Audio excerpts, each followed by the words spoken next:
On va venir en Europe, on va bien vivre. On est venu se mettre dans la mette. T'as de la famille? Ouais, mais pas ici. Je suis seul ici, mais au pays, il y a la famille, mais pas ici.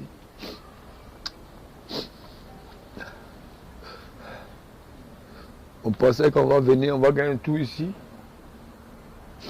On est venu se mettre en prison. Prison à ciel ouvert. Il est jeune, il est originaire du continent africain. Il est de la Côte d'Ivoire. Il a aux alentours de 45 ans. Il a, comme beaucoup d'Africaines et d'Africains, pensé bien, que l'Europe serait pour lui l'Eldorado. Il a pris tous les risques en bravant les affres du désert. Il est passé par la Libye où, après un séjour, il a connu à la fois des violences physiques, des emprisonnements, avant de se retrouver en Tunisie. Là encore, ce fut un autre périple. Puis finalement, par le biais de la mer, il est arrivé en Europe, notamment en France. Mais sa désillusion est grande. À 45 ans, les larmes aux yeux et le visage marqué par la souffrance, il livre son témoignage. Comment comprendre justement qu'en ce 21e siècle, eh bien, un Ivoirien d'origine, quelqu'un dont on dit que son pays est le premier producteur mondial de cacao et donc le pays fait partie des starting blocks des potentiels producteurs de café, sans compter les autres richesses, ananas, noix d'acajou, manioc, etc., etc., diamants, or, pétrole, un pays immensement riche. Et pourtant, parmi le lot de migrants sur le vieux continent en Europe, eh bien, pour ce qui est des chiffres officiels en France, les Ivoiriens seraient parmi les plus nombreux. Certains, au sein du gouvernement ivoirien, notamment en ce qui concerne les autorités, évoquent la fraude qui existerait en ce qui concerne le passeport ivoirien, ce qui expliquerait eh bien, que beaucoup de migrants subsahariens se prévalent de la nationalité ivoirienne. Une explication plutôt simpliste quand on connaît la réalité de ce pays. Plusieurs coups d'État, une déstabilisation orchestrée par la France-Afrique, une guerre, une rébellion, dont jusqu'au jour d'aujourd'hui, eh bien, les principaux leaders font partie justement du quota politique france-africain. Bref, tout ceci pour expliquer eh bien, que si l'Afrique ne se réveille pas, le continent dont on dit qu'il est une véritable catastrophe géologique, un continent bardé de richesses. Eh bien, comme je disais, si on ne se réveille pas, cette jeunesse africaine va mourir. Elle va mourir car la réalité, c'est que l'Afrique des Africains, finalement et visiblement, n'existe pas. Il y a le continent africain qui constitue des réserves de matières premières pour un certain nombre de grandes puissances à l'échelle de la planète. Alors, plus que jamais, la révolution est importante. Je vous laisse toutes et tous suivre eh bien, ce témoignage du frère. Attention, âme sensible, s'abstenir. Les larmes coulent.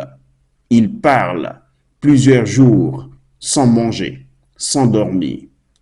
Aucun soutien. Il est désespéré. Et d'ailleurs, le titre, c'est « Je regrette d'être venu en France ». Mohamed, T'as quel âge, Mohamed? je suis né en 79, T'es né où? en Côte d'Ivoire. T'es né en Côte d'Ivoire, t'as grandi un peu là-bas? Ouais, ça fait 5 ans que je suis en Europe ici, sinon je n'ai pas, j'ai fait toute ma vie en Côte d'Ivoire. Ok. Et de la Côte d'Ivoire, tu as fait la France, tu es venu en France directement. Ouais. Non, j'ai passé par la Libye, j'ai fait la Tunisie. Et puis C'était compliqué un peu, le pays du Maghreb? très difficile. À cause de quoi? L'armée? Racisme? Non, c'était après la mort de Kadhafi, donc c'était la rébellion. Donc c'est comme il n'y avait pas de gouvernement. C'était dangereux? C'est dangereux, très dangereux. J'ai fait la prison 4 fois là-bas. Ouais, j'ai fait la prison 4 fois là-bas. Sans motif? Sans motif. Ouais. Il n'y a pas de gouvernement. Donc, ceux qui sont là-bas, c'est les hommes armés. Donc, ils te prennent pour n'importe. Même si tu n'as rien fait, ils te prennent. La Tunisie, ça allait un petit peu? Ouais, la Tunisie, c'est bon. Parce que la Tunisie, il y a la démocratie là-bas un peu. C'est comme la France. Mais j'ai beaucoup souffert, voilà. Et après, quand tu es arrivé en France, ça t'a plu? Ah, Tu es venu à Paris directement? je suis venu à Paris, mais voilà ce qu'on est disant là, en dehors. Il n'y a pas de maison. Tu travaillais à Abidjan? Ouais, j'ai travaillé. C'était quoi ton domaine?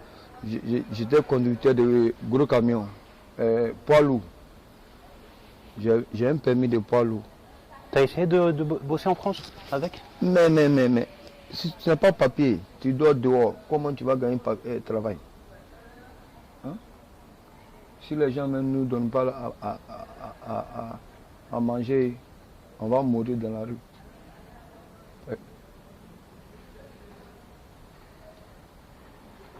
En plus, toi, tu parles bien français. Tu as déjà essayé d'aller dans les services sociaux, demander de l'aide? Ah, mais ils parlent, mais ils ne nous aident pas. Ils viennent, ils nous disent qu'ils vont nous aider, mais ils ne nous aident pas. C'est ça que le problème. Ils parlent dans leur bouche seulement, c'est tout.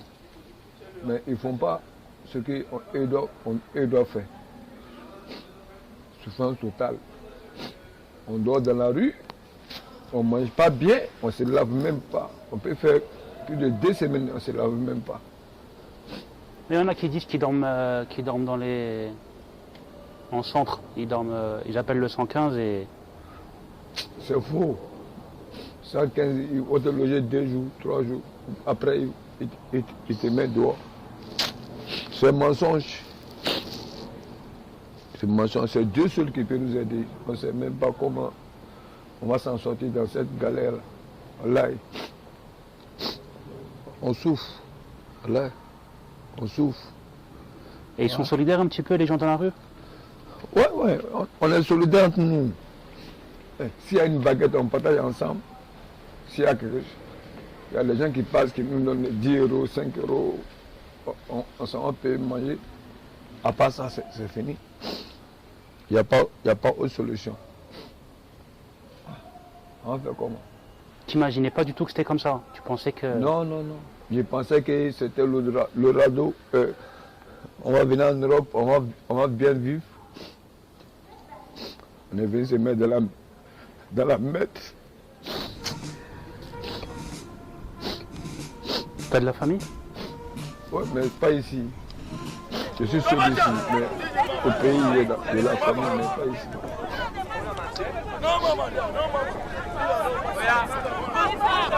On pensait qu'on va venir, on va gagner tout ici.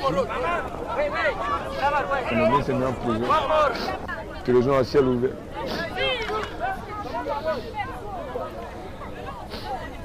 T'as déjà pensé à aller dans un autre endroit? Peut-être une autre ville ou un autre pays en Europe? À un moment, j'étais... La ville, là, comment on appelle la ville, là même, là, Strasbourg. Mais je n'ai pas duré là-bas. J'ai fait 4 mois à 5 mois comme ça, à Strasbourg. Il y a du boulot là-bas? Non, il n'y a pas de boulot. Ils sont venus nous prendre dans la rue ici, pour nous envoyer à Strasbourg. Après, ils nous ont laissé encore. Je suis revenu à Paris. Il n'y a pas de boulot à Strasbourg. T'as déjà connu quelqu'un qui était à la rue et qui a réussi à trouver un boulot? Oui, mais chacun a sa chance. Même s'ils n'ont pas les papiers? Oui.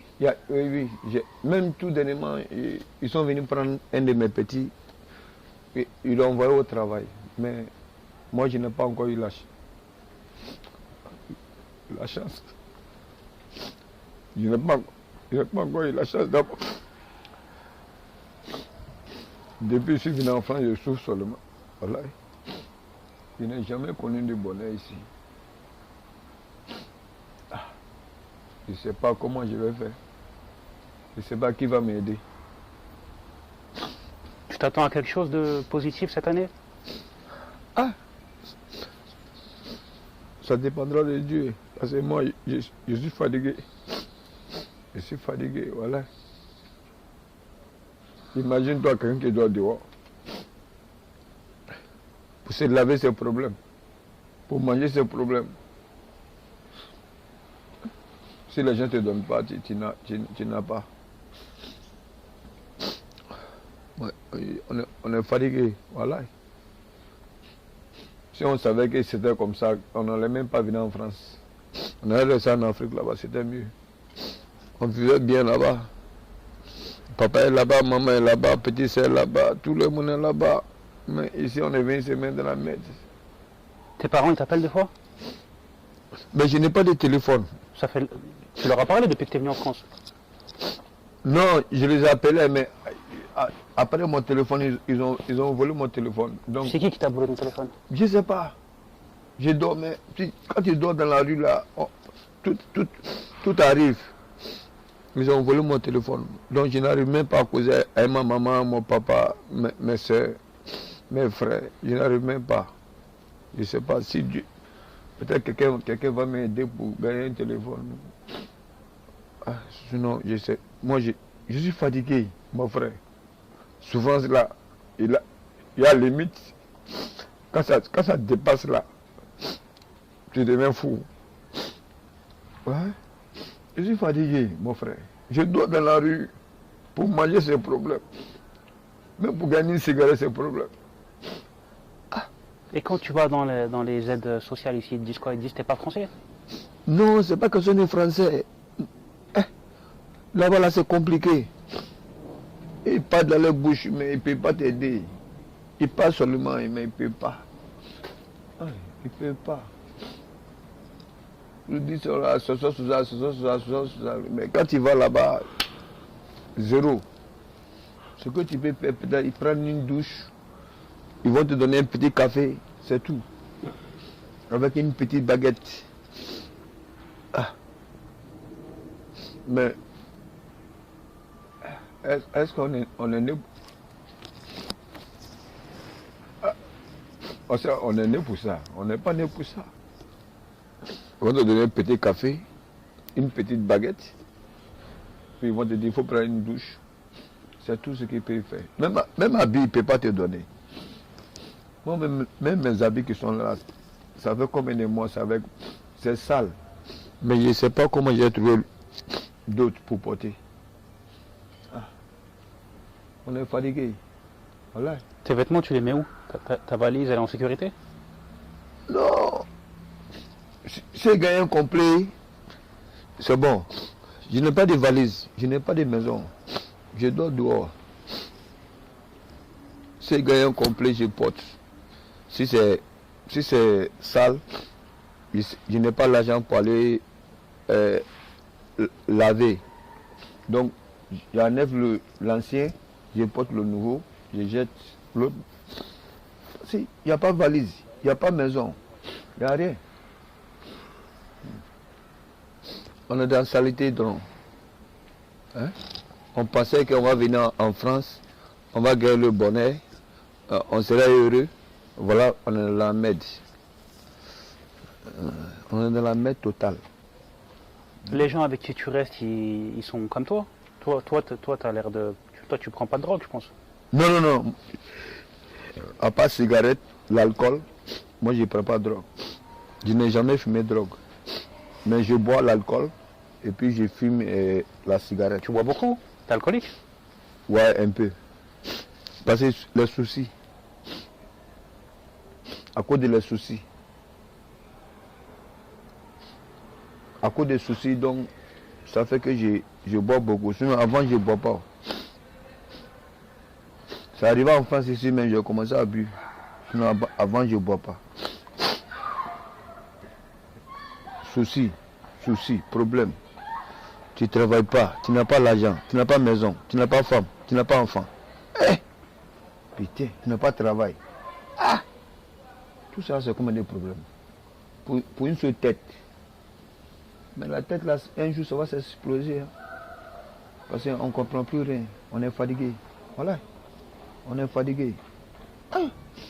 Tu n'as pas de travail, tu n'as pas l'argent, tu n'as pas de maison, tu n'as pas... Parce que là, tu m'as dit, tu as une fille au pays. Non, ça c'est au pays. Mais j'ai pas fille. ici. Je suis seul ici. Je n'ai pas de famille. Oui, mais j'imagine que tu penses beaucoup à elle. Souvent, les gens qui sont à la rue pensent beaucoup à leurs enfants. Oui, mais ma fille qui est au pays là, ça c'est au pays, mon frère. C'est en Afrique. Elle avec la famille, là-bas c'est... Elle manque de rien. Oui, mais moi, c'est moi qui suis venu me mettre dans la mer ici. Il dit que j'ai venu en France. Et voilà France que j'ai vu là. Dans la rue. Souffrance totale. Je peux faire une semaine, 2 semaines. T'as payé cher pour venir ici? Hein? T'as payé cher pour passer la France? Oui. On a passé par Libye, Tunisie. Puis on est venu ici. On a payé par les parcelles. C'était dangereux ou c'était... Très dangereux. Sur l'eau. Putain, on a décollé. On a décollé à 22h. On est rentré la nuit à 10h, 11h. Sur l'eau. Oh ouais. Il n'y a pas eu de problème. Personne y... Non, mais... Les passagers. Non, mais on est tous rentrés les passagers. Sauf le capitaine, c'était un Gambien. Nous tous on est les passagers arabes. C'est les Arabes qui nous mettent dans le bateau et puis ils s'en foutent. On était 86 personnes, mais comme un... Ouais, 86 personnes comme ça. On nous a mis sur l'eau. Ouais. Pour qu'on vienne en Europe. Mais on pensait que si on vient, on va gagner une bonne vie. On pensait que on va venir. Voilà, si moi je savais, j'allais rester en Afrique. J'allais même pas venir en Europe. Ah putain de merde. On dit, c'est un regret total.